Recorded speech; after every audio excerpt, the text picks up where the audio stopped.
Hello students, good morning. Last class में हम लोगों ने नाउन के बारे में बात किया था और आपने नाउन में प्रॉपर नाउन और मटेरियल नाउन के बारे में डिटेल पढ़ लिया था कि किस टाइप के क्वेश्चन एग्जाम में आता है और आपका बेसिक एजेंडा क्या था। अब हम लोग नाउन से रिलेटेड जो कॉमन एरर की बातें हैं उससे रिलेटेड बात करेंगे। बस आप ध्यान रखिएगा, नाउन में ये बात ध्यान रखना है कि इसके दो एजेंडे पे क्वेश्चंस आते हैं। एक तो आपको सिंगुलर नंबर ध्यान रखना होगा और एक आपको प्लूरल नंबर ध्यान रखना होगा। बस मतलब एग्ज़ाम में आपको ये ध्यान रखना है कि कोई भी वर्ड, जैसे मान लीजिए यहाँ पे सेंटेंस आ गया और यहाँ पे कोई पर्टिकुलर वर्ड है, जैसे आपने देखा था मैनी के बारे में आपने पढ़ लिया था, फिर मैंने आपको फ्यूज से रिलेटेड कॉन्सेप्ट बताया था। तो कोई भी अगर वर्ड आएगा तो इसके बाद अगला जो वर्ड है ये वाला, यहाँ पर हमें क्या करना पड़ेगा, कोई ना कोई नाउन लिखना पड़ेगा। तो ये जो नाउन है ना, इस नाउन की दो ही कैटेगरी होती है, या तो इसका फॉर्म प्लूरल होगा या तो फिर इसका फॉर्म क्या होगा, सिंगुलर होगा। तो आपको ये देखना है कि किस वर्ड के बाद नाउन का स्ट्रक्चर्स क्या होगा या नाउन का पैटर्न क्या होगा। जैसे आपने मैनी के बारे में पढ़ा था, वैसे तो मैनी एडजेक्टिव है, डिटर्मिनर है, आगे और भी टॉपिक्स में आएगा, लेकिन ये मैनी एनी आपको इसलिए सबसे पहले समझना चाहिए क्योंकि इसके बाद आपको नाउन ही लिखना पड़ेगा। चाहे आप कोई भी नाउन लिखेंगे तो जहाँ तक आपको याद होगा, आपने लास्ट क्लास में मैनी के बारे में समझ लिया था, मच के बारे में आपने डिटेल समझ लिया था। बिल्कुल सिंपल बात है, आप समझिए। अंग्रेजी में एक वर्ड होता है जिसको हम लोग कहते हैं लिटिल। ध्यान से सुनिएगा, बिल्कुल सिंपल है।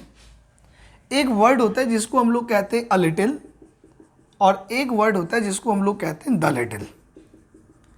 दरअसल ये तीनों के तीनों जो वर्ड हैं ये हमारा एडजेक्टिव है, डिटर्मिनर है, लेकिन आपको नाउन के क्लास में मैं इसलिए सिखा रहा हूँ क्योंकि इन तीनों वर्ड के बाद आपको कोई ना कोई नाउन ही लिखना पड़ेगा। तो आपको नाउन के स्ट्रक्चर्स या पैटर्न समझना चाहिए। अब देख लीजिए इसमें कॉमन बात क्या है। तो कॉमन बात ये हुआ कि सेंटेंस मान लीजिए कोई भी है, उस सेंटेंस में लिटिल हो, ए लिटिल हो या द लिटिल हो, तीनों में से कोई भी एक वर्ड आएगा ना, तो इसके बाद, इनके बाद जो है आपको हमेशा जो नाउन लिखना है, that noun is material noun always, and material noun is also known as uncountable noun। कुल मिलाकर बात ये हुआ कि अगर किसी भी सेंटेंस में आपको लिटिल, ए लिटिल या द लिटिल दिखाई दे रहा है, इसके मतलब क्या हम बात करेंगे, तीनों में से कोई भी एक वर्ड आएगा तो आपको एक कॉमन सेंस की बात जो ये है, उनके बाद आपको कौन सा नाउन लिखना है, मटेरियल नाउन लिखेंगे तो आपका सेंटेंस क्या हो जाएगा, सही हो जाएगा। या फिर अनकाउंटेबल नाउन लिखेंगे तो भी सही हो जाएगा।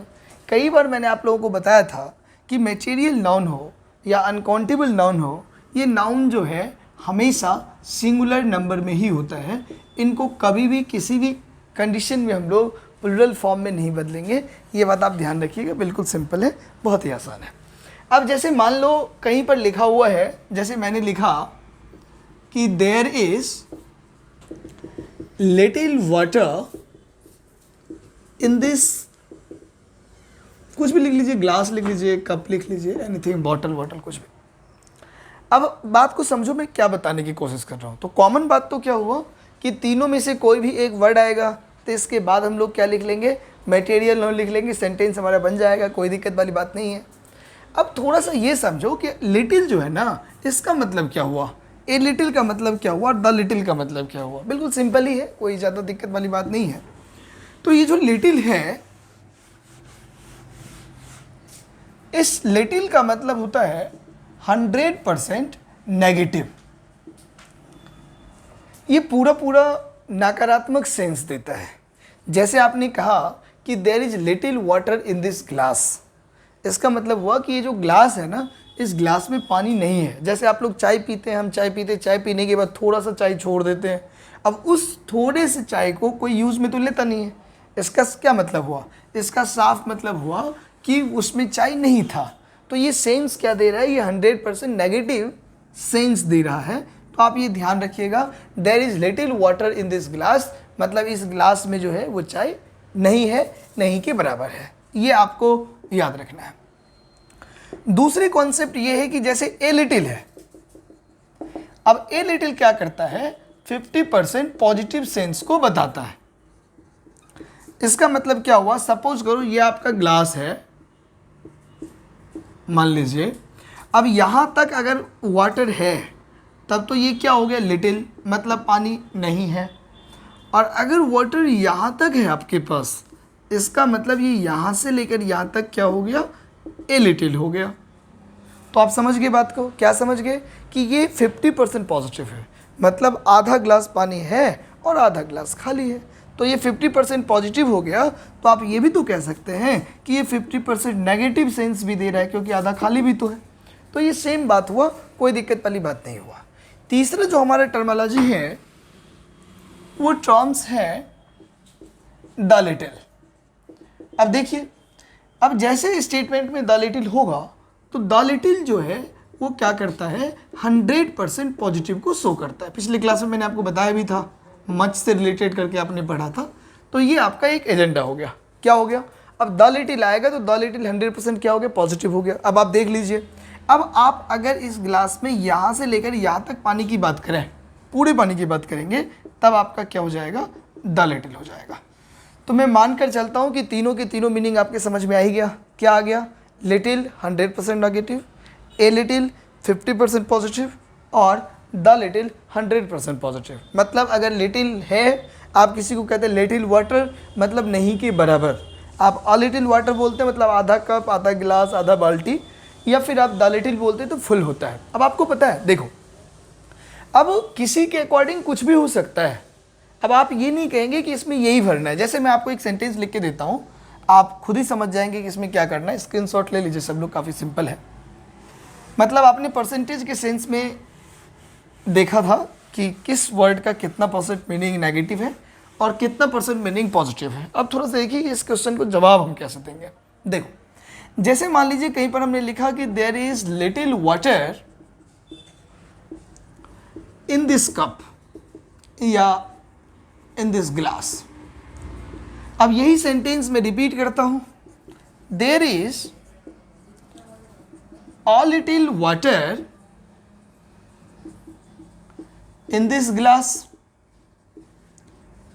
और इसी को मैं रिपीट करता हूं कि there is the little water in this glass. अब कुल मिलाकर बात ये हुआ कि ये तीनों के तीनों सेंटेंस सही है, इसमें थोड़ी सी भी गड़बड़ी नहीं है। बस बात क्या हुआ कि पहले वाले सेंटेंस का मतलब हुआ कि ग्लास में पानी नहीं है, दूसरे वाले का मतलब हुआ कि आधा ग्लास पानी है, और तीसरे वाले का मतलब हुआ कि पूरा ग्लास पानी है। तो ये इनके तीनों के तीनों बेसिक है। अब आप सोच रहे होंगे कि अगर मान लो यही क्वेश्चन आ जाए और ये तीनों जगह खाली जगह हो गया, अब आपको कैसे पता चलेगा कि इसमें लिटिल लिखे या ए लिटिल लिखे या द लिटिल लिखे? क्योंकि पेपर में तो ये आपको कहेगा नहीं कि यहाँ ग्लास पानी भरा हुआ है या आधा ग्लास पानी का फोटो देगा, ऐसा कुछ तो है नहीं। तो आप इस कंडीशंस को कैसे सॉल्व करेंगे या किस टाइप की बात को समझेंगे, ये थोड़ा समझिए। देखिए कि बिल्कुल सिंपल है। कुल मिलाकर बात ये हुआ कि अगर कोई सेंटेंस सिंपल है ना, अगर कोई सेंटेंस सिंपल है, सिंपल का मतलब एक ही सेंटेंस है, दो सेंटेंस नहीं है, तो आप देखना कि उसमें क्या है। अगर सिंपल सेंटेंस में आपको अनकाउंटेबल नाउन दिखाई दे रहा है, जिसको आप मटेरियल नाउन बोलते हैं, तो इससे पहले ना यहाँ पर आप तीनों में से कुछ भी लिख सकते हैं। मतलब आप यहाँ भी लिख सकते हैं, ये भी लिख सकते हैं। अगर आप लिटिल लिखेंगे तो भी सही हो जाएगा, ए लिटिल लिखेंगे तो भी सही हो जाएगा, द लिटिल लिखेंगे तो भी सही हो जाएगा। आप चाहें तो सम लिखेंगे तो भी सही हो जाएगा, मच लिखेंगे तो भी सही हो जाएगा। क्योंकि इसमें पर्टिकुलर सेंस नहीं बता रहे हम लोग, हम सिर्फ इतना कह रहे हैं पानी है। अब कितना है ये डिपेंड करता है कि आप उसमें क्या लिखना चाह रहे हैं, वो सेंटेंस के अकॉर्डिंग है। अब जरा देखिए, सब विद्यार्थी का आंसर ना अपने अकॉर्डिंग अलग अलग हो सकता है। जैसे मैं आपको बताऊं, यही सेंटेंस है, एक ही सेंटेंस है। अब इसमें आपका मन करे तो आप तीनों में से कुछ भी लिख दो, लिटिल लिख दो, ए लिटिल लिख दो, या फिर आप द लिटिल लिख दो। अब प्रॉब्लम ये नहीं है, प्रॉब्लम ये है कि तीनों में से कुछ भी अगर आंसर आ जाएगा तो हम उत्तर को कैसे क्लिक करेंगे या कौन से आंसर्स को राइट करेंगे। तो देखिए तीनों ही सही है अपनी जगह। अब एक बात बताओ, जैसे सपोज करो छोटा सा बच्चा है और आपने क्या किया, उसको आधा बाल्टी पानी भर के नहाने के लिए दे दिया वॉशरूम में या बाथरूम में। अब इसका मतलब क्या हुआ, आपने क्या किया, आधा बाल्टी पानी दिया, राइट। अब आपने आधा बाल्टी पानी दिया तो आपके अकॉर्डिंग उसका आंसर क्या हो जाएगा, अ लिटिल हो जाएगा। लेकिन जैसे बच्चा बाथरूम में जाता है तो पानी को देख कर ही रोने लग जाता है कि बस इतना सा पानी, ये तो मैं पैर पे ही फैला लूँगा, ये तो कुछ भी नहीं है। बात आप समझ पा रहे हैं? इसका मतलब इन बच्चा के अकॉर्डिंग इसमें पानी है ही नहीं। अब जब इसमें पानी नहीं है तो वो क्या कह रहे हैं, नहीं के बराबर। आपके नज़र में तो आधा है, बच्चे की नज़र में नहीं के बराबर है। तो इस बच्चे के अकॉर्डिंग, अकॉर्डिंग टू जो चाइल्ड है उसके अकॉर्डिंग इसका आंसर क्या हो जाएगा, लिटिल हो जाएगा। और आपके अकॉर्डिंग क्या हुआ, अ लिटिल हो गया। लेकिन जरा आप सोचो, ये दूसरा बच्चा ऐसा है जो आधा बाल्टी पानी को देखता है और एकदम रोने लग जाता है कि तो इतना सारा पानी मैं नहीं नहाऊंगा, बहुत है। इसका मतलब उसको लग रहा है कि बहुत फुल है। तो कुल मिलाकर बात ये हुआ कि according to different types of people you can write any types of determiner before material noun और uncountable noun. You can write any types of, but that statement is undertaken only simple sentence. अगर sentence simple होगा ना तभी हम तीनों में से write करेंगे। तो in examination simple sentence is not asked, so you will have to study large scale. अब सिंपल सेंटेंस पेपर में तो आता नहीं है, तो इसके एजेंडा को हम देखते हैं कि क्या होगा। अगर बाय द वे ऐसे सेंटेंस आ जाए तो आप तीनों को राइट कर लीजिएगा, कोई दिक्कत नहीं है। तीनों आपके ऑप्शन में नहीं होगा, कोई एक आएगा और आप समझ जाएंगे। अब इसमें क्वेश्चन क्या हुआ देखो जरा। अब एक सेंटेंस में आपको लिखता हूं, शायद आप समझ ही जाएंगे। जैसे मैंने लिखा कि there is no little water in this glass. अब ये सेंटेंस हो गया हमारे पास, कितना सिंपल सा है। अब जरा देखो क्या लिखा मैंने कि there is no little water in this glass. अब यहाँ लिटिल आ गया और आपको मैंने क्या बताया कि लिटिल के बाद नाउन हमेशा क्या होता है, अनकाउंटेबल होता है। तो ये वाटर है, अनकाउंटेबल है भी, कोई दिक्कत नहीं है। लेकिन जरा समझो, ये नो पहले से ही है ना, तो नो का मतलब क्या हुआ, 100% नेगेटिव। ठीक है, नकारात्मक तो ये पहले से ही है। फिर लिटिल आ गया तो लिटिल का मतलब भी क्या हो गया, 100% नेगेटिव। अब जरा सोचो, अब ये भी नेगेटिव हो गया, ये भी नेगेटिव हो गया। तो किसी भी एक सेंटेंस में ना दो दो नेगेटिव वर्ड का यूज नहीं होता। There is no two negative word is used in a single sentence. It means you will have to remove a negative word from this statement. इसमें से आपको एक नेगेटिव वर्ड को क्या करना पड़ेगा, कैंसिल करना पड़ेगा। तो आप इसको हटा दीजिए। आप चाहे तो लिटिल को भी हटा सकते हैं, ऐसी कोई दिक्कत नहीं है कि नो ही हटेगा। क्योंकि आप अनकाउंटेबल नाउन पढ़ रहे हैं इसलिए मैं नो को कैंसिल कर रहा हूँ, बट आप दोनों में से किसी को भी कर सकते हैं। तब एक कॉन्सेप्ट क्या बना, कॉन्सेप्ट ये बना कि किसी भी सेंटेंस में दो नेगेटिव वर्ड का यूज एक साथ नहीं होता है। अगर दो नेगेटिव वर्ड एक साथ सेंटेंस में आएगा तो वो गलत हो जाएगा। एक साथ नहीं, एक सेंटेंस में दो नेगेटिव वर्ड नहीं आएगा। अब ये चाहे शुरू में है चाहे अंत में है, कहीं पर भी है, डजेंट मैटर। अब एक एग्जाम्पल से मैं आपको समझाता हूँ, आप जल्दी समझ जाएंगे। देखिए, ये लिटिल और फ्यू की बात नहीं है, ये पूरे नेगेटिव वर्ड की बात है। अगर कहीं भी नेगेटिव वर्ड आपको दिखाई देगा तो आप इसका यूज़ नहीं करेंगे। पहले मैं आपको थोड़ा सा समझाने की कोशिश करता हूँ कि नेगेटिव वर्ड है क्या। 3-4 तो आप जानते भी होंगे। जैसे मान लीजिए कहीं पर नोट है, नो है, नन है, नेवर है, नोबडी है, नो वन है, नथिंग है, हार्डली है, स्कैर्सली है, फिर नथिंग आपने लिख ही लिया, लिटिल हो गया, फ्यू हो गया। ये सब हमारे क्या है, नेगेटिव वर्ड है। ये ऐसे वर्ड हैं जो 100% नेगेटिव को क्या करता है, शो करता है, बताता है। अब ये चूंकि 100% नेगेटिव को मैनेज करने वाले वर्ड हो गए, ये 100% नेगेटिव वर्ड हो गया। अब इन दो वर्ड कभी भी आपस में एक साथ सेंटेंस में नहीं आएगा। एक एग्जाम्पल से मैं आपको समझाने की कोशिश करता हूँ, शायद आप जल्दी समझ जाएंगे। अब आपको पता है, देखो, जिसमें नो या नोट लग रहा है ना, उसको तो जो विद्यार्थी मान लीजिए रिवीजन नहीं भी करता वो भी देखकर समझ जाएगा कि नेगेटिव है। जैसे ये नो आ गया, नो आ गया, नो आ गया, नो नो नो नोट, ये सब पता चल जाएगा। पेपर में जो क्वेश्चन पूछने का तरीका है वो यहाँ से देगा, ये 4 वर्ड देंगे। ये 4 वर्ड पेपर में इसलिए आएगा क्योंकि जनरली जो स्टूडेंट है इन 4 वर्ड को नेगेटिव नहीं समझ पाते, क्योंकि नेगेटिव का मतलब तो नो हुआ, नोट हुआ, उनको ऐसा लगता है। तो पेपर में ये वर्ड देकर आपसे पूछेगा। जैसे मैंने आपको लिटिल भी दे दिया और नो भी दे दिया, तो वो गलत हो गया। लिटिल को अक्सर बच्चे समझ नहीं पाते। अब एक क्वेश्चन मैं आपसे पूछता, आप सब लोग जवाब दीजिए। जैसे मैंने कहा कि nobody does not want to solve any question या योर क्वेश्चन, कुछ भी लिख लीजिए। अब ये आपके पास एक सेंटेंस है। अब नोबडी ए पार्ट हो गया, does not want second part हुआ, टू सॉल्व योर क्वेश्चन ये थर्ड हो गया, और डी में आपके पास क्या आ गया, नो एरर आ गया। अब आपको बताना है कि आप इस क्वेश्चन का जवाब आप क्या देंगे। देख लीजिए जरा कितना सिंपल ही है। कुल मिलाकर बात ये हुआ कि आप देखो ना, नो बडी में भी आपको नो दिख रहा है ना, और डज नॉट में भी आपको नो नोट दिख रहा है। इसका मतलब ये भी नेगेटिव हो गया और ये भी नेगेटिव हो गया। तो अभी अभी आपने देखा था कि किसी भी सेंटेंस में two negative words are not used in any types of sentences, but in this statement two negative words are available, दो नेगेटिव वर्ड अवेलेबल है। तो इस कंडीशन में हम क्या करें। अब बहुत सारे विद्यार्थी जल्दीबाजी में क्या करते हैं, ए पार्ट को आंसर कर देते हैं और बहुत सारे स्टूडेंट बी पार्ट को आंसर कर देते हैं। गलती तो ए पार्ट है ही। अब इसका मतलब ये नहीं है कि आप किसी को भी हटा लो, नहीं, एप्रोप्रिएट जो पर्टिकुलर वर्ड है वो तो आपको लिखना ही पड़ेगा। अब यदि आपसे कोई कहेगा कि बताइए इसका आंसर क्या होगा, तो आप ध्यान रखना आपका जो करेक्ट आंसर है, जो आपको नोट हटाना है, वो सेकेंड पार्ट में से आपको कैंसिल करना पड़ेगा। क्यों करना पड़ेगा, बिकॉज ये जो नोबडी है ना, ये इस सेंटेंस का क्या है, सब्जेक्ट भी तो है। नोबडी मतलब कोई नहीं, कोई व्यक्ति के लिए बात कर रहा है, तो ये आपका क्या हुआ, ये आपका सब्जेक्ट हो गया। और आपने देखा था कि जब आप कॉमन एरर से क्वेश्चन रिलेटेड सॉल्व करते हैं, तो कई बार मैंने आपको बताया था कि when you find out error any types of sentences, you will have to skip और remove the subject of that sentence. It means subject is errorless of that sentence, मतलब सब्जेक्ट में कोई भी एरर नहीं होता है, सब्जेक्ट को आपको कैंसिल करना है। तो जब सब्जेक्ट में गलती ही नहीं होता है, तो साफ बात हो गया कि A is not your answer, A तो आपका आंसर है नहीं। इसका मतलब बी पार्ट को हम लोग क्या करेंगे, आंसर करेंगे।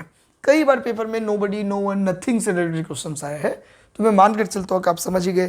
तो आपने मटेरियल नोन के कंसेप्ट को सीख लिया, आपने रिलेटिव के एजेंडा को सीख लिया, और आपने नेगेटिव वर्ड के अप्रोच को सीखा। कंक्लूजन ये निकला कि if any types of statement two negative words are available, you should skip a single negative word from that statement, but be carefully or sensitive to you if negative word is used as a subject, that will be not cancelled।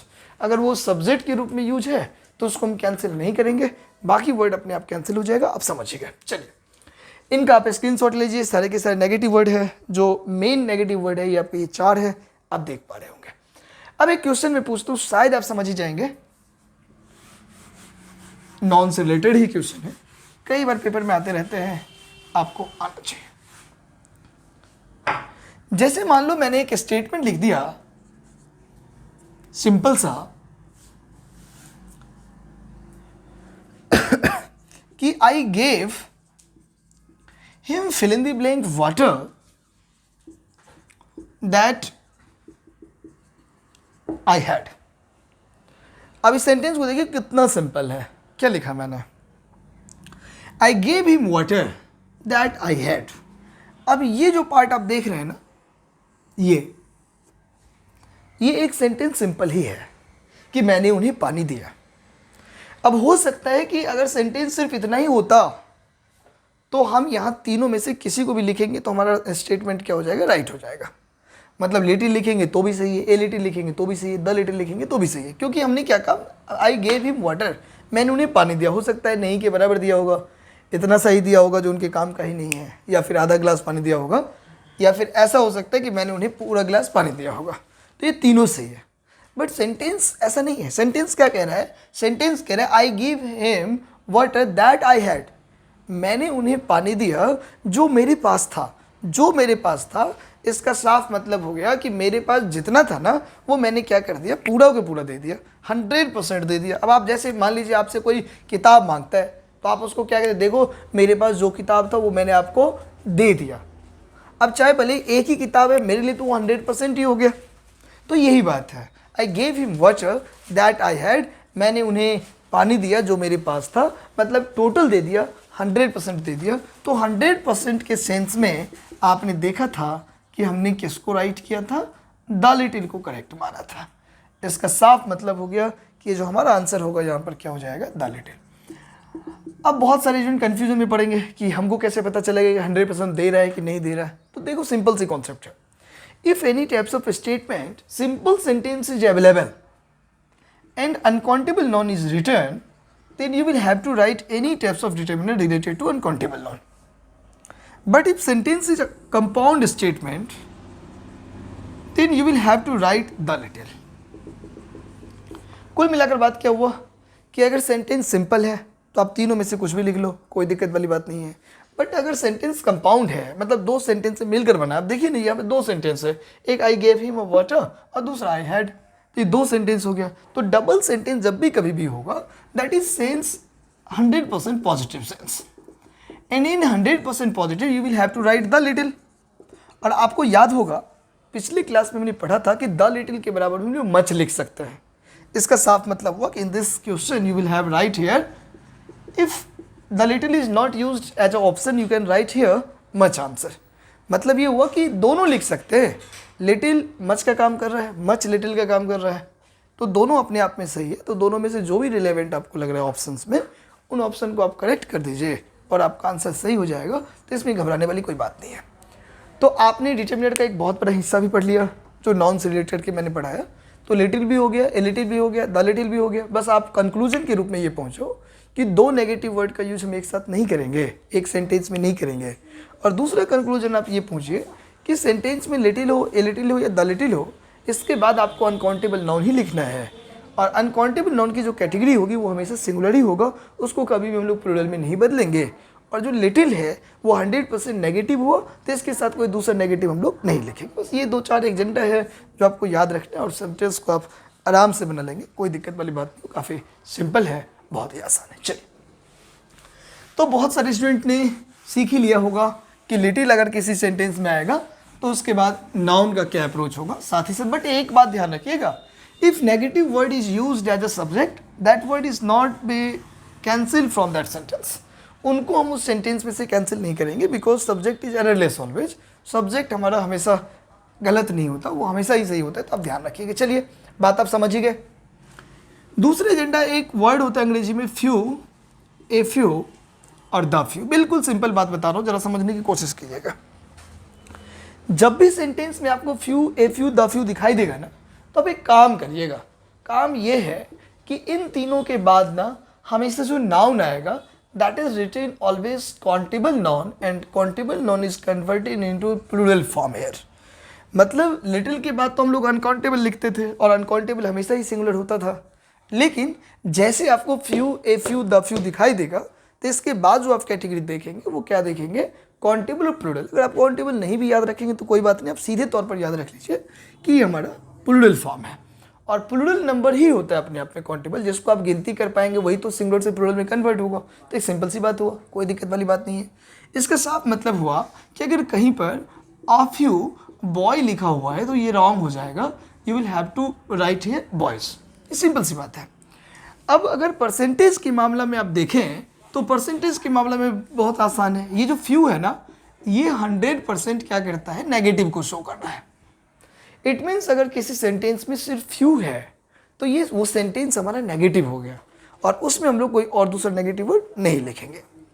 ये जो a few है ये 50% किसको show कर रहा है, 50% positive को show कर रहा है।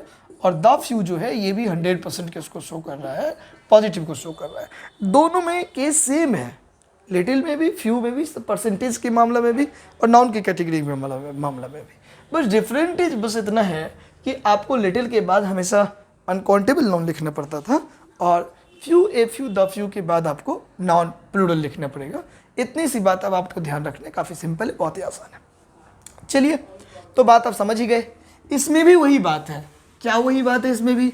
अगर सेंटेंस सिंपल है, जैसे मान लो मैं एक बात बताऊं, जैसे मैंने लिखा कि there are fill in the blank students in this class. मैंने आपको बोला कि इस क्लास में विद्यार्थी है। अब कितना विद्यार्थी हो सकता है, 2-3 ही हो, नहीं के बराबर ही हो सकता है 50% हो, पूरा ही फुल हो। तो आप ना यहाँ पे कुछ भी लिख लो, कुछ भी मतलब फ्यू भी, ए फ्यू भी और द फ्यू भी, ये तीनों आपका जो स्टेटमेंट हो जाएगा वो क्या हो जाएगा, राइट हो जाएगा, कोई दिक्कत वाली बात नहीं है सिंपल सेंटेंस में। बट ये क्वेश्चन अगर ऐसे आ जाए कि आई gave him fill in the blank books that I purchased from that market. अब सेंटेंस को समझने की कोशिश कीजिए मैंने क्या लिखा। दूसरे सेंटेंस में है कि there are students in this class, class में क्या हमारा विद्यार्थी है, ठीक ही है, कुछ भी हो सकता है। अब आगे मैंने क्या लिखा कि आई गेव हिम बुक्स। अब ये सेंटेंस अगर सिर्फ यहीं तक रहता ना तो आप फिर से तीनों में से कुछ भी लिख देते तो आपका सही हो जाता, क्योंकि मैंने उसको किताब दिया, हो सकता है नहीं के बराबर दिया होगा, हो सकता है 2 4 5 दिया होगा, या जितना था पूरा दे दिया। लेकिन यहाँ क्या कह रहा है, पूरे सेंटेंस को पढ़िए, अगर आपको मीनिंग नहीं पता तो भी कोई दिक्कत नहीं। देखो, आई गेव हिम बुक्स, मैंने उन्हें किताब दिया, that I purchase from that market, जो मैंने मार्केट से किताब लिया था। इसका साफ मतलब हो गया कि मैंने जो मार्केट से किताब लिया था वो पूरा हमने उसी को दे दिया, तो ये 100% को शो कर रहा है। क्लियर है, दैट का मतलब ही होता है जो मतलब पूरी की बात होती है उस टाइम। अब ऐसा कोई वर्ड लिखा नहीं रहेगा जिसका मतलब जो होगा, ये सेंस इंडिकेट कर रहा है। इसका मतलब आई gave him books that I purchased from that market, मैंने उन्हें किताब दे दिया जो मैंने मार्केट से लाया था। अब 2 लाया था वो पूरा दे दिया, 20 लाया था वो भी दे दिया, तो इसका साफ मतलब हो गया कि हम भी यहाँ पर किसकी बात कर रहे हैं, 100% की बात कर रहे हैं। तो you will have to write here only the few, आपको सिर्फ यहाँ पर क्या लिखना है, द फ्यू लिखना है। क्योंकि आप लास्ट क्लास पढ़ ही रहे होंगे तो लास्ट में आपने देखा था, मैंने बताया था कि द फ्यू के बराबर हम लोग क्या लिख सकते हैं, मैनी लिख सकते हैं। इसका मतलब by the way if the few is not available as a option in the place you will have to write here many. ये मैनी को भी हम लिख सकते हैं, तो कोई दिक्कत नहीं, बात आप समझ गए। तो आपका फ्यू भी क्लियर हो गया, लिटिल भी क्लियर हो गया, इसके बाद कौन सा नाउन होगा वो भी आप समझ गए, इसके बाद नाउन कौन सा होगा वो भी आप समझ गए। एक छोटा सा क्वेश्चन मैं पूछता हूँ, और अब जो मैं बात बताऊंगा ये सारे के सारे बात डायरेक्ट पेपर में आते हैं। स्क्रीनशॉट ले लीजिए, लिख लीजिए। लिखने के लिए आपके पास सिर्फ 2 कॉन्सेप्ट हैं। एक तो ये कि little, a little, the little के बाद हमेशा मटेरियल नाउन आता है, और दूसरा है कि few, a few, the few के बाद नाउन हमेशा प्लूरल होगा। बस ये बात ध्यान रखना, और कोई बात नहीं है, सिंपल सी बात है। चलिए एक क्वेश्चन मैं पूछता हूँ, शायद आप समझ ही जाएंगे। जैसे मैंने कहा कि मैं एल्डर सिस्टर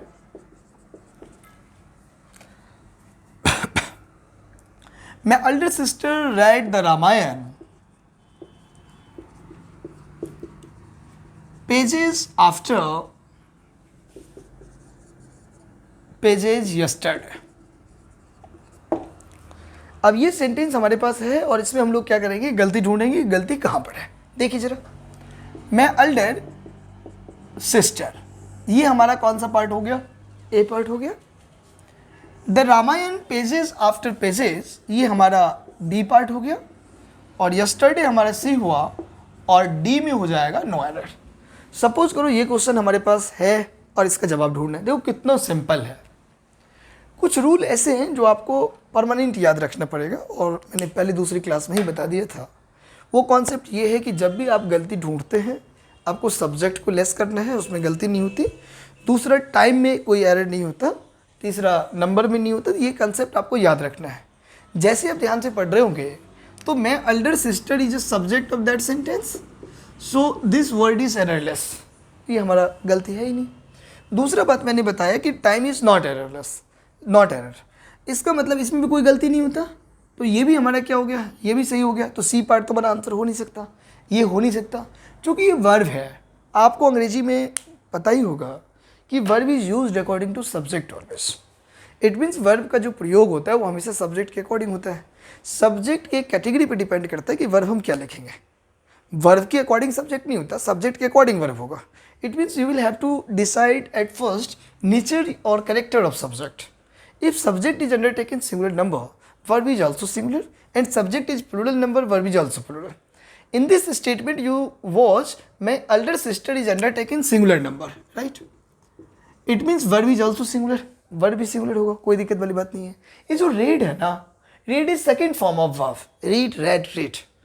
तो second form देखो ध्यान रखना, एक वर्ड होता है वो होता है had, एक होता है did, एक होता है V2 और एक होता है modal verb। ये 4 वर्ड ऐसे है ना, ये 4 वर्ड किसी भी सब्जेक्ट के साथ आ सकता है।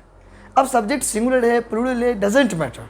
जैसे आपने हैज और हैव पढ़ा तो आपको इसमें याद रखना पड़ेगा कि कौन सा सब्जेक्ट के साथ हैज होगा, कौन सा सब्जेक्ट के साथ हैव होगा, बट इनमें याद रखने की जरूरत नहीं है। हैड जैसे है तो आपका मन करे तो आप आई हैड लिखेंगे तो भी सही है, सी हैड लिखेंगे तो भी सही है, दे हैड लिखेंगे तो भी सही है, रोहन हैड लिखेंगे तो भी सही है, रोहन एंड सोहन हैड लिखेंगे तो भी सही है। अब देखो ना, जैसे मान लो कोई एक ही लड़का है, एक ही बेटा है अगर किसी को, तो पूरी प्रॉपर्टी उसी का हो जाता है। ये बस यही बात है यहाँ पर, ये अकेला ही है। तो all types of subject is use with that word. तो V2 है, कोई दिक्कत नहीं। अब मैं जो सिखाने की कोशिश करूँ उसको समझिए। देखो जरा, ये जो कॉन्सेप्ट मैं बता रहा हूँ एसएससी ने करीब करीब 20 टाइम्स पूछा हुआ है, 20 बार पूछा है। आप देखिएगा पेपर्स को, मिनिमम बोल रहा हूँ, 1-2 बार ज़्यादा भी हो सकता है। 20 टाइम्स आ चुका है। जनरल एग्जाम्स में तो यहीं से पेपर आते हैं। देखो मैं क्या सिखा रहा हूँ, ये हमारा एक पार्ट है। इस पार्ट में 3 छोटे छोटे टर्मिनोलॉजी हैं, और ये पार्ट में ये जो पार्ट है दैट इज प्रेपोजिशन। ठीक है, मतलब इससे पहले यहाँ भी नाउन है और इसके बाद यहाँ भी नाउन है। कुल मिलाकर बात ये हुआ कि 2 नाउन प्रेपोजिशन से जुड़ा हुआ है। ठीक है, अब देख लीजिए, ये आफ्टर जो है ये प्रीपोजिशन हो गया। छोटे छोटे वर्ड प्रीपोजिशन होते हैं, on, in, above, over, to, ये सब। तो ये हमारा क्या हो गया, प्रेपोजिशन हो गया। प्रीपोजिशन से पहले भी नाउन है और इसके बाद भी नाउन है। अब नाउन में बेटा ध्यान रखना, नाउन में भी same noun, noun is same, मतलब इधर भी उधर भी दोनों एक ही वर्ड होना चाहिए। तो जैसे सेम नाउन होगा ना, तो ये नाउन भी सिंगुलर होगा और ये नाउन भी सिंगुलर होगा। कुल मिलाकर बात क्या हुआ, बात ये हुआ कि अगर 2 सेम नाउन प्रेपोजिशन से जुड़ा हुआ है तो वो दोनों नाउन की जो कैटेगरी होगी वो क्या होगी, सिंगुलर। अब देखिए ना, आप नहीं बोलते कि मैं डोर टू डोर जाऊंगा। पेपर में कई बार डोर्स टू डोर्स आया हुआ है ना। अब प्रीपोजिशन हो गया, ये भी सिंगुलर ये भी सिंगुलर, तो डोर्स की जगह डोर्स आ जाएगा और यहाँ भी डोर आ जाएगा। जैसे आप नहीं बोलते मैं स्टेप बाय स्टेप में पढ़ता हूँ, आप कभी ऐसे थोड़ी बोलते कि मैं स्टेप्स बाय स्टेप्स में पढ़ता हूँ, नहीं बोलते। क्यों नहीं बोलते, क्योंकि दोनों सेम नाउन है और आपको क्या लिखना है, सिंगुलर लिखना है। इसका साफ मतलब है कि आपको क्या लिखना पड़ेगा, स्टेप लिखना पड़ेगा। तो बात आप समझ गए, कोई दिक्कत वाली बात नहीं है। तो नाउन का ये बेसिक एजेंडा है और आप आराम से समझ जाएंगे, कोई दिक्कत वाली बात नहीं है। बहुत ही सिंपल है, बहुत ही आसान है। चलिए कंटिन्यू, हम लोग मिलते हैं नेक्स्ट सेशन में। तो कॉन्सेप्ट आपके सामने ही है कि दोनों नाउन हमारा सिंगुलर होगा। तो जैसे दोनों नाउन सिंगुलर होगा तो ये जो पेजेस है, इस पेजेस की जगह हम पेज लिख देंगे और यहाँ पर भी हम पेज लिख देंगे। तो हमारा करेक्ट आंसर कौन सा हो जाएगा, बी हो जाएगा। काफ़ी आसान है। तो ध्यान रखिएगा, नाउन के जो रूल्स हैं, आज हम लोग नाउन के 3rd क्लास में हैं और नाउन की टोटल क्लासेज करीब करीब 10 से 12 क्लासेज होगी, और जिसमें आप नाउन के सारे क्वेश्चन को सॉल्व कर लेंगे। अगर कोई विद्यार्थी मान लीजिए किसी भी किताब से नाउन का क्वेश्चन सॉल्व कर रहा है और नहीं बन रहा है, तो आप कमेंट में वो क्वेश्चन भी लिख दीजिए। उन क्वेश्चन को अगले क्लास में पहले हम उसी क्वेश्चन को ले लेंगे और फिर आगे बात करेंगे। ठीक है, चलिए, टेक यू।